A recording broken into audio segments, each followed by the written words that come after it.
Friends, తమిళనాట తొక్కిసలాట stampede. Vijay Thalapathy TVK party అధినేత ఆయన జిల్లాల వారీగా తిరుగుతున్నారు, క్యాంపెయిన్ చేస్తున్నారు. జిల్లాల్లో ఆయన మీటింగ్లు పెట్టడం జరుగుతుంది. సో నిన్న జరిగిన ర్యాలీలో దాదాపుగా 39 మంది మరణించారు స్పాట్లో. అంటే స్టాంపెడ్లో తొక్కిసలాటలో 39 మంది చనిపోయారు. దాదాపుగా 100 మంది దాకా హాస్పిటలైజ్ అయ్యారు. సో ఇది ఎలా జరిగింది, దీనికి కారణం ఏంటి, దేనివల్ల జరిగింది అనేది చాలామంది చాలా రకాలుగా చెప్తున్నారు. కానీ ఫ్యాక్ట్ అనేది ఏంటంటే ఇంకా అది రివీల్ అవ్వలేదు. దాని మీద ఇన్వెస్టిగేషన్ చేయాలి, ఇన్వెస్టిగేషన్ టీం వస్తుంది. ఏంటి, వాట్ ఈజ్ వాట్ మొత్తం అంతా చూసిన తర్వాత రియాలిటీ ఏంటంటే బయట వస్తుంది. సో దాని గురించి ఇప్పుడు నేను మాట్లాడలేను, ఎందుకు జరిగింది, ఎలా జరిగింది అనేది.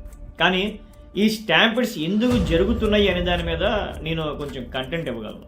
ఇండియాలోనే స్టాంపెడ్స్ జరగడానికి, భారీ ఎత్తున స్టాంపెడ్స్ జరిగి జనాలు చనిపోవడానికి కొన్ని కారణాలు ఉన్నాయి.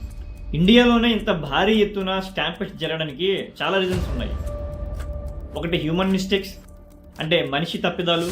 ఎగ్జాంపుల్గా ఒక స్టేట్లో రాంగ్ అనౌన్స్మెంట్ వల్ల, ట్రైన్ వచ్చిందని చెప్పి ఒక రాంగ్ అనౌన్స్మెంట్ వల్ల ఆ ట్రైన్ దగ్గర దాదాపుగా చాలామంది చనిపోయారు. తొక్కిసలాటలో ట్రైన్ వచ్చేసింది అని చెప్పి. So that is human error.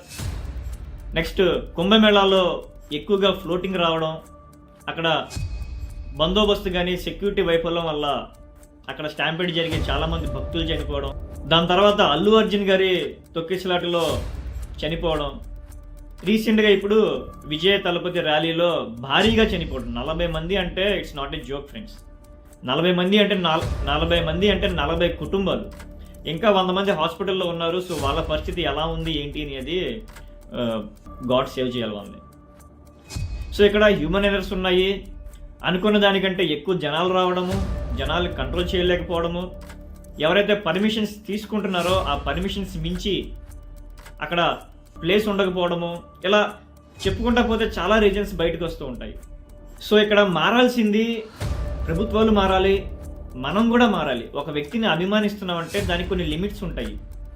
So అక్కడ ఎంతమంది వస్తున్నారు, ఏంటి, పిల్లల్ని తీసుకెళ్లాలా లేదా, వృద్ధులు అక్కడికి వెళ్ళాలా లేదా, ఏమైనా జరిగితే మన ఫ్యామిలీ ఏమైపోతుంది అనే ఒక చిన్న థాట్ ప్రతి ఒక్క వ్యక్తికి ఉంటే ఇటువంటి స్టాంపెడ్స్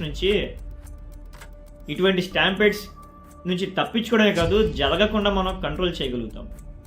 సో ఇటువంటి ర్యాలీలు నిర్వహించే హీరోలు కానీ, రాజకీయ నాయకులు కానీ ప్రజల గురించి కూడా కొంచెం ఆలోచించాలి. అరే, నాకు ఇంత అభిమానం ఉంది, ఎంతమంది పబ్లిక్ వస్తున్నారు, వాట్ ఇఫ్ ఎనీబడి డై, వాళ్ళు ఏ విధంగా వీళ్ళు ఆన్సరబుల్ అవుతారు. సో ఈ సభలకు నిర్వహించే రాజకీయ ప్రముఖ నాయకులు కానీ, హీరోలు కానీ ఇటువంటి జరగకుండా ఎటువంటి చర్యలు తీసుకోవాలి ఏంటి అనేది వాళ్ళు కూడా కన్సిడర్ చేయాలి. ఇది ఒకళ్ళ తప్పు కాదు. ఈ జరిగే స్టాంపెడ్స్ అన్నీ కూడా ఒకళ్ళ మిస్టేక్ వల్ల జరగదు. దీంట్లో అందరూ భాగస్వామ్యులు అయితేనే ఇటువంటి స్టాంపెడ్ జరుగుతూ ఉంటాయి. సో ఎనీవే, ఎవరైతే ఈ 40 మంది చనిపోయారో వాళ్ళ ఆత్మకు శాంతి కలగాలి, వాళ్ళ కుటుంబాలకి మనోధైర్యాన్ని ఆ దేవుడు కలిగించాలి అని చెప్పి ఇటువంటి స్టాంపెడ్స్, ఎక్కడైతే ఇటువంటి భారీ సభలు ఉంటున్నాయో అట్లీస్ట్ టీవీలో చూసుకుని సంతృప్తి చెందండి. కానీ అటువంటి భారీ సభల దగ్గర, భారీ పబ్లిక్ వచ్చే చోట వెళ్లకుండా ఉంటే మనం మన ఫ్యామిలీని కాపాడుకుంటాం. Thank you.